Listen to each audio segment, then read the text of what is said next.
Today, we are diving into a comparison of our experiences aboard the MSC Magnifica 6 months apart, once in April and again in October. That's right, and we sailed out of Miami, hitting Nassau, Key West, and Ocean Key on both trips, both booked with the Bella Experience, which is their cheapest option. We tried a standard balcony in April versus a deluxe balcony in October. 2 trips, same ship, but was it the same experience? Let's find out. I'm Denise. And I'm Sean. Welcome to Tuned In Travels, where music and adventure band together.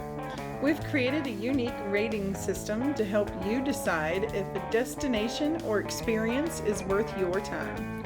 Each category gets a music note rating representing its value in beats. You can just look at the chart for that. But be sure to stay tuned until the end because Sean will take those notes and compose a custom song you don't want to miss. First, you'll hear the notes that reflect our ratings, then enjoy a unique piece of music inspired by our experience, crafted just for you. Now, let's get this show on the road. We flew into Miami for both cruises, and embarkation was smooth. As a matter of fact, MSC is probably our favorite embarkation. Yeah, definitely. Check-in was fast, no hiccups, and we were on board in no time. As usual, though, we did not do the luggage drop-off. Instead, we carried our bags on. And what was our first stop? Straight to the cabin to drop those bags off, even though the cabin wasn't ready yet. So huge kudos to MSC for allowing baggage drop-off in your cabin before the cabins are even ready. Yeah, and wouldn't it be great if all the cruise lines followed suit on that one? Yeah. Now, embarkation was smooth for both trips, so we'll give it a whole note, but we thought it deserved to be highlighted here because of that early cabin bag drop-off. Okay, let's talk first impressions. This ship, it's showing its age. Yeah, that's for sure. I mean, the public spaces felt outdated for sure. The atrium is underwhelming. There's no iconic crystal staircase on this ship. And the pools, both indoor and out, definitely showed wear and tear. But, and it had some outdated decor, but I kind of found it a little funky. As a matter of fact, one of my favorite places on the ship was kind of gaudy, actually. Yeah, more on that later, though. Yeah. It's an older ship, and you can tell, but not every ship can be a showstopper. We will give first impressions on the MSC Magnifica a half note. Customer service. This is where things started to go a little sideways in April. As we normally do, we book the anytime dining option when booking the cruise. And for those of you who aren't familiar, it's important to note that on cruise ships, your cruise card or medallion, on MSC they use cruise cards, that is your room key, it is your identification, it's your payment method. It also includes important information such as your room number, your deck, your muster station, as well as your main dining room, your MDR, and your table assignment and your dining time. So when we arrived in our assigned MDR the first night, you can imagine our surprise when the maitre d' told us that we couldn't dine there. He informed us that we were in the wrong dining room and that we had to select a time for the other dining room and go there instead. We asked why the information was changing, and he very rudely just kept repeating the times that we could select for the other dining room. When I told him that we needed a moment to discuss because he was being very pushy about it, I was just trying to get a minute to think. He told me to take my sweet little time, and not in a fun, cute little way. After discussing for a moment, we chose a time and we went on our way to the other dining room and had dinner. So after dinner, we decided to go to customer service for an explanation. However, the customer service person simply reprinted our cards with the updated information on it and told us we were all set, good to go. We asked again for an explanation about how this had happened, and we were promptly dismissed as she welcomed the next guest. So we later found out that guests that book the Bella Experience dine in one main dining room and others dine in the other dining room. I don't know why that was such a hard thing to explain to us, but then again, they're the ones that gave us the information to begin with, and the information was obviously wrong. Yeah. Other issues, signage on the ship. Well, it's a treasure hunt, to say the least, to find any signage whatsoever, especially for the restroom, any of the public restrooms, that is. And navigating the ship overall is pretty difficult, and the staff has a lot of "I just work here" vibes. In October, I thought we'd try a specific dining time, hoping to, not have the same experience as last time. So I selected a dining time. It was the late dining time. I booked an interior room, and luckily we did receive a free upgrade, which was fantastic. But somehow by the time we arrived on the ship and got our cruise cards, we now had early dining. So I guess it doesn't matter what time you choose. They just seem to pick one for you. But we didn't encounter any other issues. Yeah, and they had added some signage too, mostly to help with embarkation and disembarkation, which was really nice. Yes. Although it was still difficult to navigate around the ship, especially to find those public restrooms, but at least they had improved. So we will give customer service a rest in April, just not good, but a half note in October. So in April, we stayed in a standard balcony, cabin 8208. In October, as mentioned before, we did book an interior cabin, but received a free upgrade to a deluxe balcony, cabin 10106. The closets were spacious, the bathroom was functional, although it did have the unpopular shower curtain. Yeah, not a big fan of shower curtains. But overall, though, the rooms are compact, but more modern in appearance than the rest of the ship. You've got TV, minibar, nightstand with drawers, vanity with outlets, and the balcony has 2 chairs and a footstool. So it's functional, yes. Luxury? No, but it gets the job done. But here's a little tip. If you need 2 twins instead of a king, make sure that they put one bed against the wall with one nightstand between, or the second bed won't have a walk space between the bed and the sofa. And you'll end up with this fun little quirk to enjoy. Yeah. So overall, we give the cabins on both cruises a dotted half note. So let's break down some of the amenities. We definitely enjoyed the spa's thermal suite. That was nice. And there's shops like on all cruise ships. Plenty of lounges, let me tell you. There were lots of lounges, and they were fun, actually. They were really cool. Yeah. Including a sports bar for the sports enthusiasts. And I just have to talk about the Tiger Bar, y'all. So I just have to say, this was my favorite our favorite place on the ship. By far, yeah. By far. Well, aside from our balcony at night, but yeah. This is true. But we're not animal print fans at all, y'all, but this was so over the top and gaudy. It was just awesome. Yeah. It's kind of like a dog, like a pug that's so ugly it's adorable. It was just over the top, but we really enjoyed it. We really did. Yeah. And this is not a bells and whistles ship by any means. It's your standard cruise experience with just the basics. So we'll give the amenities a half note. In April, the food in the main dining room was just okay. Yeah, I agree. I would liken it to maybe an all-you-can-eat buffet at like a Ryan Steakhouse or something like that. Ryan's is better. Yeah, it probably was. And it wasn't just the quality of the food, the quality of the ingredients, the flavoring, all those were subpar. But it was also the service. And it had nothing to do with the servers themselves. No, they were great. Great people, great personalities. This is not a knock on them whatsoever. It's just, I don't think upscale dining was really their strong point. For example, one of our dinner mates one night asked for butter and cheese on his baked potato. And this completely confused our server. Not because of a language barrier by any means. He just had no idea why anybody would want butter and cheese for a baked potato. Now, first of all, the baked potatoes were probably the smallest baked potatoes I've ever seen in my life. Yeah. And they were cold. Very cold. Very cold potatoes. So he had asked for 2 baked potatoes because he knew how small they were, and he'd asked for butter and cheese. After a couple of back and forths, the waiter did the best that he thought he could, but the only butter options that we had were the foil-wrapped butter pats that you put on your bread. That were also cold. That were also cold. So how you gonna melt cold butter onto a cold potato? But even worse than that, he brought out slices of cheese as if that was gonna melt. They were thick slices. They were slick too, slices, yeah, and like what you might cold. have on a charcuterie tray. Again, cold. Yeah. So none of that was going to work together, which is probably where his confusion came from. Yeah. It was amusing. It was amusing, but We all got a not big very laugh. tasty. Not at all. He didn't eat them at all. But thankfully in October it was better.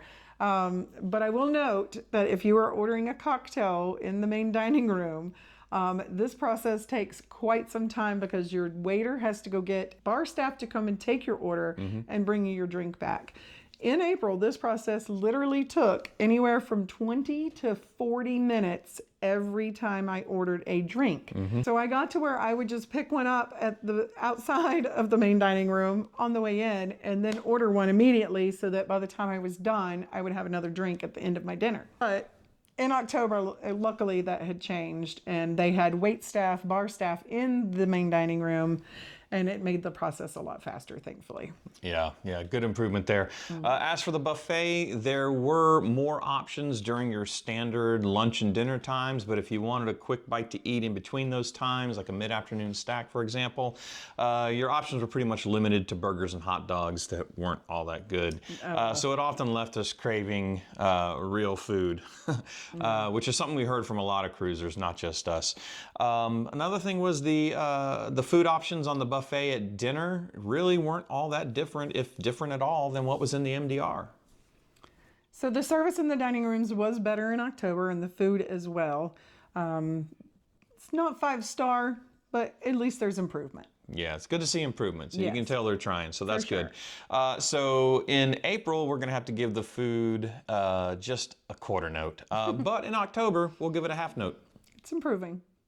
The entertainment lineup, it's always a mixed bag on a cruise ship because you have so many passengers to entertain with variety, variations in what they like to be entertained by.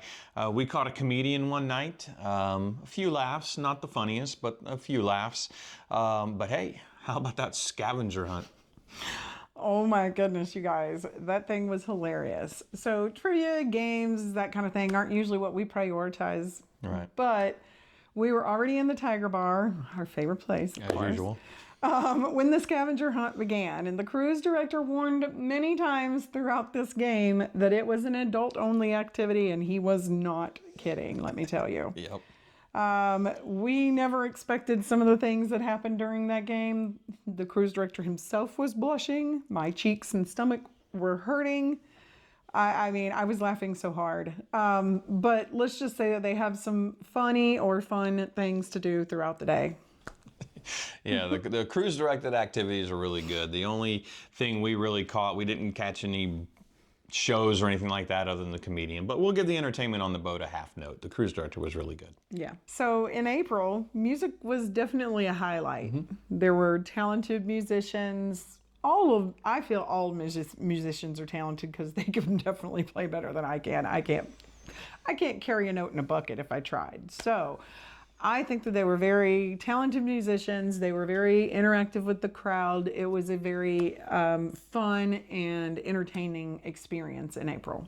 Yeah, I agree. I think in April they had a really good variety of live music options, and all of them did a good job of keeping the crowds, the audiences entertained and engaged. One of our favorites was what I would call a party band. It was a full band, no backing tracks. The drummer was clearly the leader of the band. He interacted with the crowd in between songs. He had a great sense of humor. And in between sets, he would walk around and mingle with the crowd. We had a really fun conversation with him, especially once he found out I was a musician. Tried to get me up and play a song with them before the cruise is over, but I may have had a little something to do with that. yeah, more than a little. But that ended up not panning out, which was a shame. That would have been fun. Yeah, it would have. Another one of our favorite acts was a husband and wife duo. The husband played guitar very well, and the wife sang very well. They did play along to backing tracks. A quick little funny side story with that one. The drummer for the party band had told the guitar player at one point that I played guitar, so he came over to me and he tried to hand me his guitar, and get me to come up and play with them. Well, to that point, this is probably the second or third time we'd seen them, and they had yet to play a song that I knew how to play. So I politely declined, just assuming that I was not going to know any material that they had played. Well, then they broke into Sweet Child of Mine by Guns N' Roses, which was not only the only rock tune they played the entire time, but it was one that I certainly could have gone up there and played, so I missed my opportunity there. Yes, you did. Yeah, it would have been really, really fun to see. Yeah, it would have been fun. The lesson learned there. Another favorite act of ours was a trio from Trinidad. They had a guitar player, a percussionist, and a keyboard player. They had some backing tracks to fill in some of the gaps, but for the most part, it was just the three of them that you heard. They all sang, they all played and sang really well. And they played songs we were all familiar with, but with an island vibe to it, which was really nice to see. Loved it. Yeah, I love it when musicians can take songs that you've heard before and kind of make a twist on it that you haven't heard before and make it sound really nice. So that was really nice to see. Yeah, I always enjoy that too. About the only music that we didn't enjoy was a country music artist. He would play guitar and he sang. And I, grew up on country music. I've listened to it my whole life. I love country music, in addition to other genres. But I just could not enjoy his act. I tried. I agree, and I don't like country music, so, but I can still appreciate the art, especially live. I'll watch and listen to almost any style of music live, but like Denise, I just couldn't enjoy his act. For one, he played along to backing tracks, which isn't a problem, but he relied so much on those backing tracks that it just ended up being more like watching somebody sing along to the radio rather than watching a live performance. Just didn't really enjoy it. So that was in April. We spent every night after dinner in many lounges listening to the live music and enjoying the bands because we really got to know them while we were on there, and they were really fun. Yeah, by far our favorite part of the April cruise. Yeah, for sure. It definitely made the experience a lot better, especially with the issues that we did have. So October, though, was a different story. It was not the same bands, of course. And unfortunately, the bands that were on this time just were not as engaging with the audience. They were really good acts. They just didn't engage as much. Only one band did, actually. So it wasn't as enjoyable, but we still stuck around and watched anyway. Yeah, it's a shame because that was one of our favorite times on the April cruise, was walking around after dinner with some drinks and listening to some live music in the various venues. So that's a shame. It's kind of our thing. Yeah. So in April, we'll give the music a whole note, but in October, we're going to give them just a half note. Yeah, unfortunately. We usually prefer to just explore ports in lieu of excursions, unless something really catches our eye, but not usually. Nassau, I will say their port upgrades are pretty impressive. It feels a lot nicer, a lot safer, still crowded, but it's definitely more enjoyable in our opinions. We did a little window shopping, of course, and then we ended up at a rather pricey restaurant for lunch. Although it was enjoyable because it was over the water, we got to watch turtles swimming. That was nice. And of course the pirate ship, Yep, got to see a which pirate was ship. really cool. But it was really beautiful where we were, so we really did enjoy the spot, although we definitely paid for it. But in Key West, we just walked around a bit, did a little window shopping again. But we ended up at a live music restaurant this time, which you'll stay tuned for a review on that one. Ocean Key, though, the private island, by far the crown jewel, and by far and hands down the best private island that we have ever been to on any cruise. It's not your typical water park, amusement park type of private island. It's much more laid back. They focus on the natural. They focus on preservation. There's multiple areas to enjoy, some a little more crowded than others. There's a few places to shop. There's a tram that'll take you around. And there is some food options there, supposedly, although we were there twice and never got to eat either time on the island. But the coup de grace of it all is the Lighthouse Light Show at the end of the night there. It is absolutely a must-see. Beautiful. Yeah, it's very beautiful. And MSC does offer cruise options that stay overnight at Ocean Key. We weren't on one of those, unfortunately, but that's definitely on our to-do list we will be in the for next time, yeah. Sure. So for Ocean Key alone, we're going to give the ports a dotted half note. We're going to go above scale, dotted half note. Good job, Ocean Key. Absolutely love it. Yes. So how did the two cruise experiences stack up against each other 6 months apart? Well, strictly from a by the beats standpoint, almost the same. April's cruise got 6 bars worth of music out of it, and October's got 6.25 bars. More importantly, though, in reality, the areas where MSC was very weak in April, they had made significant and obvious attempts to improve in those areas by October. So that tells us that MSC is trying, and they're definitely trending in the right direction.